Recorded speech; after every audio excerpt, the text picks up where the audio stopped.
ഇതൊരു വലിയൊരു കുടുംബ സംരംഭമാണ്. ഇപ്പോൾ സഹോദരനുണ്ട്, മക്കളുണ്ട്, അവരുടെ മക്കളുണ്ട്, മൂന്നാം തലമുറയുണ്ട്. എങ്ങനെയാണ് ഈ കുടുംബ ബിസിനസ്സിനെ ഇങ്ങനെ വിജയകരമായിട്ട് നയിച്ചു കൊണ്ടുപോകുന്നത്? അതിൻ്റെ ടെക്നിക്ക് ഇപ്പോൾ ഒരു ഉദാഹരണം പറഞ്ഞു കഴിഞ്ഞാൽ, ഇപ്പോൾ സിമേഗ എന്ന് പറഞ്ഞ ഡിവിഷൻ തുടങ്ങിയിട്ടുണ്ട്. അത് ഒരു വ്യക്തിയെ ഏൽപ്പിച്ചിട്ടുണ്ട്. ഇൻറ്റഗ്രോ ഒരു വ്യക്തിനെ, ഒരു സിസ്റ്ററിൻ്റെ മോനെ ഏൽപ്പിച്ച്, അശോകനെ ഏൽപ്പിച്ചിട്ടുണ്ട്. സിമേഗ മറ്റേ ജോർജ് പോളിൻ്റെ മോനെ ഏൽപ്പിച്ചിട്ടുണ്ട്. പിന്നെ ഇവിടെ ഞങ്ങൾ രണ്ടുപേരുണ്ട് സിന്തൈറ്റിൽ, ഞാനും അജുവുണ്ട്. പിന്നെ പിന്നെ ആരോട് ഒരു കിരൺ, ഞാനെൻ്റെ മോൻ, പുള്ളിക്കും പ്രത്യേക ഹെർബലൈസേഴ്സ് പറഞ്ഞ കമ്പനി ഇട്ട് കൊടുത്തിട്ടുണ്ട്. അപ്പോൾ എല്ലാവർക്കും ഓരോ ഉത്തരവാദിത്വം ഉണ്ട്. ഓരോ കമ്പനിയുടെ സിഇഒമാരായിട്ട് അവർ ഇരിക്കുന്നു. പക്ഷേ they will report to me. അങ്ങനത്തെ ഒരു നല്ലൊരു ഐക്യമുണ്ട് എൻ്റെ അകത്ത്, ഒരു അണ്ടർസ്റ്റാൻഡിംഗ് ഉണ്ട്. പക്ഷേ ഏത് കാര്യത്തിലും ഈ ഫാമിലി ബിസിനസ് റൺ ചെയ്യാന്ന് പറഞ്ഞാൽ it is not an easy job. ഒട്ടും ഈസിയുള്ള കാര്യമല്ല. കാരണം ഇതിൻ്റെ അകത്ത് ഈ വ്യക്തികളെക്കാളും കൂടുതൽ ഇതിൻ്റെ അകത്ത് സിസ്റ്റേഴ്സുണ്ട്, ബ്രദർ ഇൻ ലോസ് ഉണ്ട്. നമുക്ക് എല്ലാവരെയും സാറ്റിസ്ഫൈ ചെയ്തുകൊണ്ട് എല്ലാം ചെയ്യാൻ സാധിക്കില്ല ഇപ്പോഴും ഒരു ബിസിനസ് വേൾഡിൽ. കാരണം ചിലതൊക്കെ നമ്മൾ ധൈര്യമായിട്ട് ഡിസിഷൻ എടുത്ത് മുന്നോട്ട് പോകേണ്ടി വരും. അപ്പം ചില കാര്യങ്ങൾ അവർക്കും അറിയാം. ചില കാര്യങ്ങൾ ഞാൻ പറയുമ്പോൾ അവർക്ക് മനസ്സിലാക്കാൻ പറ്റുന്നതാണ്, അവർ മനസ്സിലാക്കുകയും ചെയ്യും. പിന്നെ ഇപ്പോൾ എല്ലാ ഡിസിഷൻസും ഇപ്പോൾ ഇപ്പോഴത്തെ സിറ്റുവേഷനിൽ ഞങ്ങളെല്ലാം ബോർഡ് മീറ്റിങ്ങിൽ കൊണ്ടുവന്ന് ബോർഡിൽ തീരുമാനം എടുക്കുന്ന സിറ്റുവേഷനിലേക്ക് മാറ്റി. കാരണം ഇനി അടുത്ത വരുന്ന തലമുറ അതേപോലെ സിസ്റ്റം ഫോളോ ചെയ്തില്ല എങ്കിൽ എനിക്കെൻ്റെ ഇഷ്ടം പോലെ ഞാൻ ചെയ്യുക, വേറെ ആൾക്ക് വേറെ ഇഷ്ടം പോലെ ചെയ്യുക എന്നുള്ള സിസ്റ്റത്തിൽ നിന്ന് മാറ്റി ഒരു ബോർഡ് ഡിസിഷൻസിലേക്ക് കൊണ്ടുവന്നു. നമ്മുടെ ഒരു എഴുതപ്പെട്ട ഒരു ഭരണഘടന ഉള്ള ഒരു കുടുംബ ബിസിനസ് സംരംഭമാണല്ലോ. ഇതൊക്കെ നമ്മൾ നേരത്തെ എഴുതിയിട്ടുണ്ടോ? നമ്മുടെ ബ്ലൂ ബുക്കിൽ ഇതൊക്കെ ഉണ്ടോ? ഉണ്ട്. പക്ഷേ അതൊക്കെ എപ്പോഴും ഒരു 3 വർഷം കഴിയുമ്പോൾ ഈ ബുക്കൊക്കെ മാറ്റണം, എല്ലാ 3 ഇയേഴ്സും. അല്ലെങ്കിൽ എന്നെ കുഴപ്പമെന്ന് വെച്ച് കഴിഞ്ഞാൽ സിസ്റ്റംസ് മാറിക്കൊണ്ടിരിക്കുകയാണ്, ആൾക്കാർക്ക് പല തോട്ട് പ്രോസസ്സ് മാറിക്കൊണ്ടിരിക്കുകയാണ്. അപ്പം എല്ലാവരും അംബീഷ്യസ് അല്ലേ.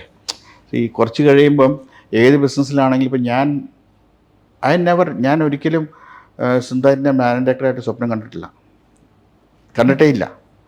കാരണം വെച്ചാൽ കാണാതിരുന്നതിൻ്റെ ഒരു റീസൺ ചിലപ്പോൾ ഇതായിരിക്കും.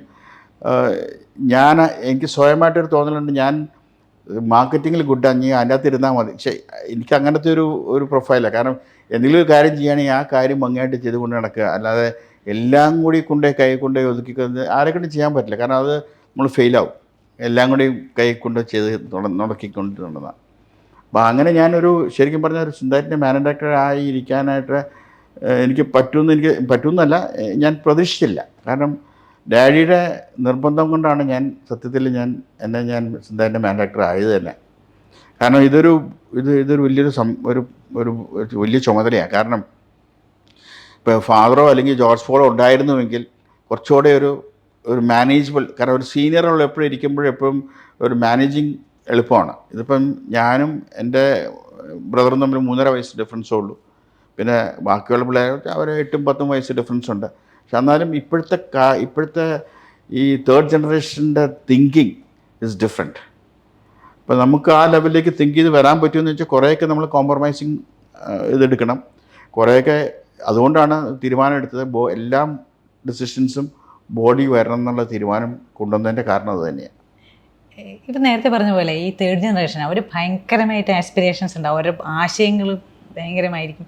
നമ്മൾ കടന്നു വന്ന വഴികളിലൂടെ അല്ലല്ലോ അവർ വന്നിരിക്കുന്നത്. അല്ല. അപ്പോൾ അവർ പുതിയൊരു ആശയം കൊണ്ടുവരുമ്പോൾ എന്താ തോന്നുക ഉള്ളിൽ? തീർച്ചയായിട്ടും ഞാൻ അക്സെപ്റ്റ് ചെയ്യും. കാരണം വെച്ചാൽ ഇപ്പോൾ ആരാശയം കൊണ്ടുവന്നാൽ അക്സെപ്റ്റ് ചെയ്യും. പക്ഷേ നമ്മളിപ്പോൾ ഒരു പ്രോജക്റ്റ് ടീമിനെ തന്നെ വെച്ചിട്ടുണ്ട്. ആ പ്രോജക്റ്റ് ടീം അത് പഠിച്ച് അത് ഇംപ്ലിമെൻറ്റ് ചെയ്യുന്ന രീതിയിലേക്ക് തന്നെ കൊണ്ടുവരാനായിട്ടുള്ള സംവിധാനം നമ്മൾ ഉണ്ടാക്കും. അതിന് യാതൊരു സംശയമില്ല. കാരണം ആരെയും നിരുത്സാഹപ്പെടുത്തി വിടാതെ. കാരണം വെച്ചാൽ എല്ലാവരും കൊണ്ടുവരുന്ന എല്ലാം എടുക്കണമെന്നില്ല ഞാൻ പറഞ്ഞത്. എല്ലാവരും കൊണ്ടുവന്ന് സ്റ്റഡി ചെയ്തിട്ട് അത് അക്സെപ്റ്റബിൾ ആണെങ്കിൽ നമ്മൾ എടുക്കും. നമ്മുടെ ഈ 3ാം തലമുറയ്ക്ക് ഉള്ളിൽ തന്നെ ഒരു സ്റ്റാർട്ടപ്പ് കൾച്ചർ അല്ലെങ്കിൽ സ്വന്തമായിട്ടൊരു അവരുടെ തന്നെ ആശയങ്ങളുമായിട്ട് ഗവേഷണവും പരീക്ഷണവും ഒക്കെ നടത്തി പോകാനുള്ളൊരു സംവിധാനം ഉണ്ടോ? എങ്ങനെയാണ്? ഉണ്ട്. അവർക്ക് തന്നെ ചെയ്യാം. അവർക്ക് അതുകൊണ്ടുള്ള ഓരോ ഡിവിഷനായിട്ട് തിരിച്ചത്. അപ്പോൾ ഓരോരോ ഡിവിഷനിൽ അവർക്ക് വേണ്ട എന്താ R&D അല്ലെങ്കിൽ QC അവർക്ക് എന്താ വേണ്ടതെന്ന് വെച്ചാൽ അവർക്ക് ചെയ്യാം. അതിനുള്ള സ്വാതന്ത്ര്യം കൊടുത്തിട്ടുണ്ട്. ഈ കേരളത്തിലെ ഒരുപാട് കുടുംബ ബിസിനസ്സുകളുണ്ട്, ഒരുപാട് പേര്. ഈ കുടുംബ ബിസിനസ് സാരഥികളോട് സാറിന് പറയാനുള്ള കാര്യം എന്താണ്? ഇങ്ങനെ ഒരു വലിയൊരു കുടുംബ ബിസിനസ്സിൻ്റെ സാരഥി എന്നുള്ള നിലയ്ക്ക് എന്നോട് ചോദിച്ചു കഴിഞ്ഞാൽ ഈ ഫാമിലി ബിസിനസ്സാണ് ഏറ്റവും difficult business in the world. കാരണം ഇത് ഭയങ്കര ഈഗോ ക്ലാഷിങ് ആയിട്ടുള്ളൊരു ഇത് പരിപാടിയത്. കാരണം ഇപ്പം ഞാൻ പറയുന്നതെല്ലാം ശരിയാണെന്ന് എനിക്ക് പറയാൻ ഒക്കത്തില്ല. കാരണം എന്നേക്കാളും ബെറ്റർ ആയിട്ടായിരിക്കും ഇപ്പോൾ എൻ്റെ അനിയൻ ചിന്തിക്കുന്നത്, അല്ലെങ്കിൽ എൻ്റെ സിസ്റ്ററിൻ്റെ മക്കൾ ചിന്തിക്കുന്നത്. അപ്പോൾ അതിനെ നമുക്ക് പണ്ടൊക്കെ ആണെങ്കിൽ നമുക്ക് ഇപ്പോൾ ഫാദറിൻ്റെ കാലഘട്ടത്തിലാണെങ്കിൽ നമ്മളൊരു ഐഡിയ കൊണ്ട് ഞാൻ പറയും, ആ മാറ്റി വയ്ക്കാൻ പറയും. അതൊന്നും അതിനുള്ള സ്വാതന്ത്ര്യമില്ല നമുക്ക്. ഇപ്പോൾ സ്വാതന്ത്ര്യമുണ്ട് കൊടുക്കാൻ. Okay fine, let's work and let's see എന്നുള്ളൊരു തിങ്കിങ്ങിലും കൊണ്ട്. പണ്ട് അതുപോലും ഇല്ല. അപ്പം തന്നെ തള്ളിക്കളയും. ഒരു സെക്കൻഡ് പോലും ഒന്ന് ആലോചിക്കാൻ അവരുടെ ലെവലല്ലാതെ നമ്മുടെ ലെവലിൽ ചിന്തിക്കുന്ന പ്രശ്നമില്ല ഇവിടെ. അതുകൊണ്ടാണ് ഞാൻ പറഞ്ഞത് ഇന്ത്യൻ മാർക്കറ്റിലേക്ക് ഞാൻ തല കുത്തിയതിൻ്റെ കാരണം അതാണ്. കാരണം അവിടെ നിന്നാണ് ഫാറിന് മനസ്സിലായത് എനിക്ക് വെറുതെ അല്ല, ഇവൻ്റെ കയ്യിൽ കാര്യങ്ങളുണ്ടെന്ന് ഡാഡി എന്നാണ് മനസ്സിലാക്കുന്നത് തന്നെ. അപ്പോൾ അതുപോലെ തന്നെ ഇവർക്ക് എല്ലാവരും കേപ്പബിളാണ്. കാരണം എൻ്റെ ഈ 40 years എക്സ്പീരിയൻസ് തന്നെ സത്യം പറഞ്ഞാൽ it's a big story with me itself. ഇപ്പോൾ തന്നെ നമുക്ക് ഇപ്പോൾ ആരോട് ചോദിച്ചാൽ ഇതെനിക്ക് ബൈഹാർട്ടാണത് ഈ സബ്ജക്റ്റ്. അപ്പം ഏത് നിമിഷവും ഏത് രാത്രിയും ചോദിച്ചു കഴിഞ്ഞാൽ എത്ര ഈൽഡ് ഉണ്ടെന്ന് ചോദിച്ചാൽ പോലെ ഏത് പ്രോഡക്റ്റിൻ്റെയാണെന്ന് ചോദിച്ചാൽ പോലെ എനിക്ക് പറയാൻ ഇപ്പോഴും സാധിക്കുന്നതിൻ്റെ ഒരു കാരണം വെച്ചാൽ ബിക്കോസ് ഐ വർക്ക് 18 hours. ഒരു 18 മണിക്കൂർ ഞാൻ ജോലി ചെയ്യും.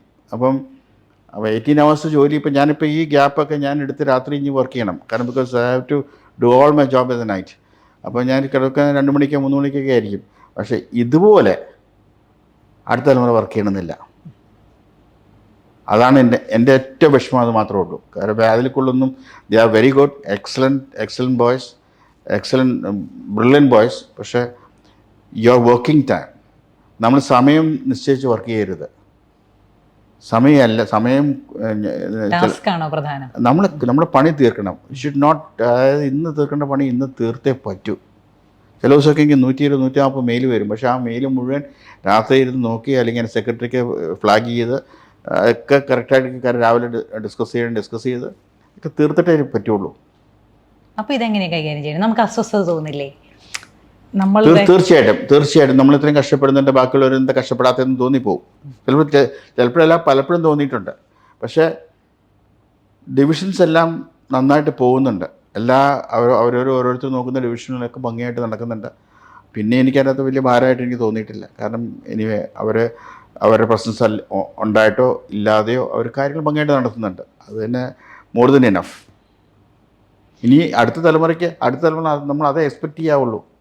അതിന് മേളിൽ നമ്മൾ എക്സ്പെക്റ്റ് ചെയ്യരുത്. നമ്മൾ കൂടുതൽ എക്സ്പെക്റ്റേഷനിൽ ആരെങ്കിലും ഉണ്ടാക്കരുത്. ഫാറിന് എന്നിൽ ഭയങ്കര എക്സ്പെക്റ്റേഷനായിരുന്നു. പക്ഷേ ഞാൻ ഫാറിൻ്റെ എക്സ്പെക്റ്റേഷനിൽ ആയി വന്നത് തന്നെ 2001.